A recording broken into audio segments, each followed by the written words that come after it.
Hi எல்லாருக்கும் காலை வணக்கம்.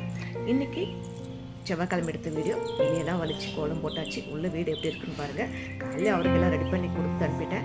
இப்போ ஒரு காஃபி போட்டு குடிச்சிட்டு அப்புறம் வேலை ஸ்டார்ட் பண்ணலாம், அப்போ நல்லாயிருக்குன்னு சொல்லிட்டு காலையில் ஒரு காஃபி போட ஆரம்பிச்சிட்டேன். சுஜிக்கு அப்படியே பால் சூடு பண்ணி கொடுத்துறான். அவனுக்கு பால் பிளட் இருக்குன்னு கேட்டான். பால் சூடு பண்ணி பால் குடிச்சிட்டு இருக்கான். ரெட்டுல தூங்கிட்டு இருக்கான். சுஜிக்கு அப்படியே தோசை ஊற்றி எடுத்து வச்சுட்டேன். அவனுக்கு 8 மணிக்கு சாப்பிட்டு அவன் கிளம்புறது கரெக்டாக இருக்குன்னு சொல்லிட்டு அவ்வளோதான் முடிஞ்சது. அவனுக்கு 3 தோசை ஊற்றி கொடுத்துட்டு அதுக்கப்புறமா நம்ம பாத்திரம்லாம் கழுவிட்டு வீடெல்லாம் வலிச்சுட்டு பார்த்தேன்.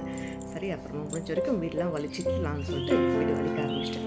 வீடு வலிச்சிட்ட உடனே பாத்திரம்லாம் கழுவி கொஞ்சம் க்ளீன் பண்ணி எடுத்து வச்சிட்டேன். கிச்சன் அவ்வளோ க்ளீன் ஆகிடுச்சு. அப்புறம் நான் டிஃபன் சாப்பிட்டு